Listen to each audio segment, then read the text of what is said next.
सुमा बदल गई।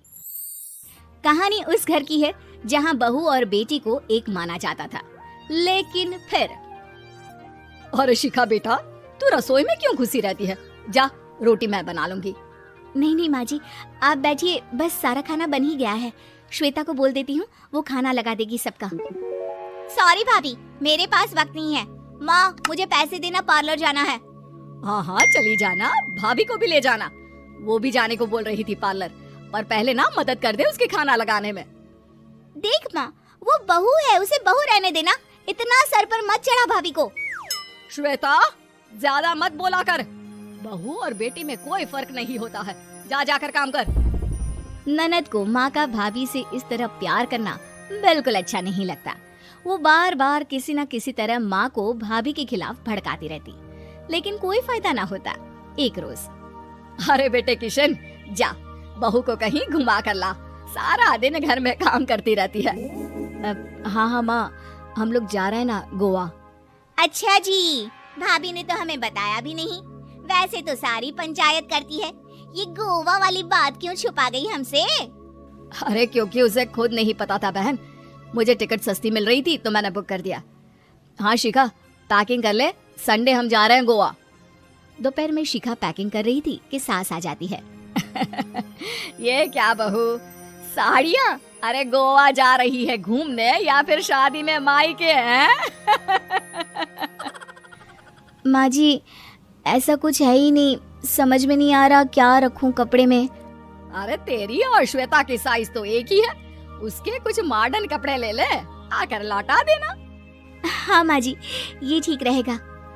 शिखा श्वेता के पास जाती है और उससे कपड़े मांगती है। ना जी ना, मैं अपने कपड़े ना दूं, वैसे भी फैल जाएंगे मेरे कपड़े, बहुत महंगे वाले हैं। शिखा मुंह लटकाकर कमरे में आ जाती है तो सास कहती है, चल तैयार हो जा, तुझे मैं शॉपिंग करा कर लाती हूँ गोवा की। बस फिर क्या था, सास बहू निकल जाते हैं मार्केट और एक से बढ़कर एक ड्रेस खरीद कर घर आते हैं। पहले बता देती कि नए कपड़े दिलाने वाली है भाभी को, तो मैं अपने ही दे देती ना भाभी को, मुझे दिला देती नए कपड़े। देख श्वेता, परिवार का मतलब सबके साथ रहना होता है, ना कि सिर्फ अपना सोचना। वैसे भी तुझे अच्छे संस्कार सीखने चाहिए। और रही बात कपड़ों की, तो शिखा, आज से घर पर भी तू मॉडर्न कपड़े ही पहनेगी, कोई जरूरत नहीं है ये साड़ी वाड़ी लपेटने की। अब क्या था, घर पर श्वेता और शिखा एक जैसे रहते। एक बार पड़ोसन आती है। अरे बेटा, अपनी माँ को तो बुलाना, जरा बात करनी है। शिखा सास को बताती है और रसोई में चली जाती है। ये आपकी बेटी बहुत बड़ी हो गई है, इसके लिए एक रिश्ता है, कहो तो बता दूं। ये बेटी नहीं बहू है, घर में सब एक जैसा ही रहता है। वैसे मेरी बेटी भी बड़ी हो गई है, कोई रिश्ता हो तो जरूर बताना। पड़ोसन रिश्ता लेकर उन लोगों के घर आती है।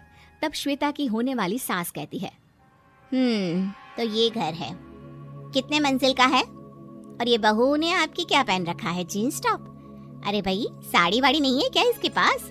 देखिए, सर्दी है तो साड़ी में बहू कैसे मैनेज करती, वैसे पहनती है साड़ी भी। देखिए, हम लोग ठहरे पैसे वाले लोग, कोई कमी नहीं है हम लोगों के पास पैसों की, बहुत पैसे हैं, जमीन, नौकर चाकर, कार, सब कुछ है, लेकिन घर में संस्कारी बहू चाहिए, समझ रही हैं ना आप? सास कुछ कहती कि श्वेता बोल पड़ती है, हाय रे, नौकर चाकर से लेकर जमीन, कार, पैसा, हाँ हाँ मुझे रिश्ता मंजूर है मुझे। अरे रुक जा श्वेता, मैं बात कर रही हूँ ना। देखिए, हम लोगों के घर इतनी आजादी नहीं मिलेगी। अरे हाँ कर देना माँ, हाँ कर दे जल्दी से। सास क्या करती, बेटी की शादी ऐसे घर में कर देती है जहाँ ना उनके विचार मिलते हैं और ना ही आचार। शादी के बाद एक रोज फोन पर, श्वेता बेटा, एक बार घर आ जा, बहुत दिल करता है तुझे देखने का। माँ, वो घर पर बहुत काम होता है, कैसे आऊँ?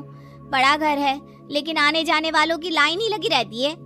बेटा, मैं तो जानती थी उस घर का हाल, लेकिन तू ही नहीं मान रही थी। माँ देख, हर घर का यही हाल है।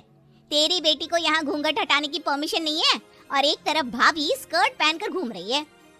बेटा, मुझे क्या पता था कि मेरी बेटी को ससुराल के नाम पर पिंजरा मिल जाएगा। अच्छा माँ, फोन रखती हूँ, सास को गर्मा गर्म रोटी खिलानी है। तुम लोगों की तरह नहीं कि एक रोटी बनाओ, एक सब्जी बनाओ, फिर सारा दिन फ्री होकर घूमो। सास फोन तो रख देती है, लेकिन सोच में पड़ जाती है कि एक तरफ बेटी जिसे कोई आजादी नहीं, वहीं दूसरी तरफ बहू जिसे देखकर लगता ही नहीं कि उसकी शादी भी हुई है। अगले रोज। शिखा, अरे ओ शिखा। हाँ माँ, क्या हुआ? कुछ चाहिए आपको? मैं जिम जा रही थी। जिम के कपड़ों में बहू को देखकर सास को घूंघट में अपनी बेटी का ख्याल आता है। देख बहू, घर में बहू की तरह रहा कर।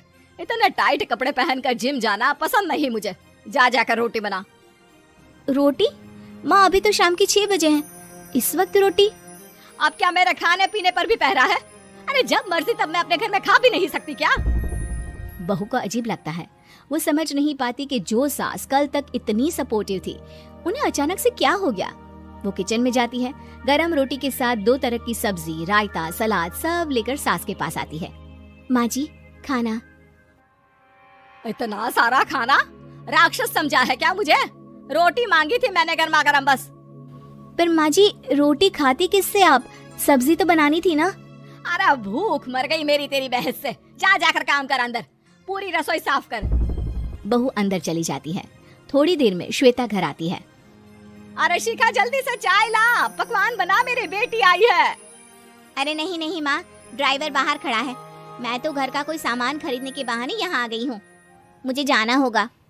अरे बेटा, पर कितने दिनों बाद देख रही हूँ तुझे, रहने आ जाना 2-4 दिन के लिए। आ जाऊंगी माँ, जब मेरी सास मरेगी तब। मैं तो रोज मन्नत मानती हूँ कि मेरी सास मर जाए तो अच्छा है। अच्छा चल, जा रही हूँ माँ। हे भगवान, कैसे कैसे दिन देखने पड़ रहे हैं मेरी बेटी को। सास अंदर जाती है, जहाँ श्वेता की जिम वाली सहेली का फोन आया होता है। क्या बात है, आज जिम नहीं आई? अरे पता नहीं यार, आज माँ को क्या हो गया अचानक। पर खैर कोई नहीं, लगता नहीं कि मैं अब जिम आ पाऊंगी। शिखा स्पीकर पर बात कर रही थी, जिसे सास सुन रही थी। यार ये सास ना होती ही ऐसी है। मैं तो कहती हूँ बुढ़िया जल्दी मरे और तू आराम से जिए। शिखा को सहेली की बात पर गुस्सा आ जाता है। माँ के मरने की कौन सा बच्चा दुआ मांगता है मोहिनी? आगे से ऐसी बात मेरे सामने मत करना। हमारे घर की शोभा ही माँ है। क्या हुआ जो थोड़ी शक्ति दिखा रही है? उसमें भी कोई ना कोई उनकी भलाई ही होगी। मैं तो कहती हूँ भगवान मेरे जैसी सास सबको दे, जो सिर्फ माँ की तरह है। सास वाली तो कोई बात ही नहीं है उनमें। सास ये बात सुन रही थी। उनकी आंख में आंसू आ जाते हैं कि क्यों वो बेटी की किस्मत में बहू को भी भागीदार बना रही थी। शिखा, अरे ओ शिखा, क्या हो गया? जिम नहीं जाना क्या?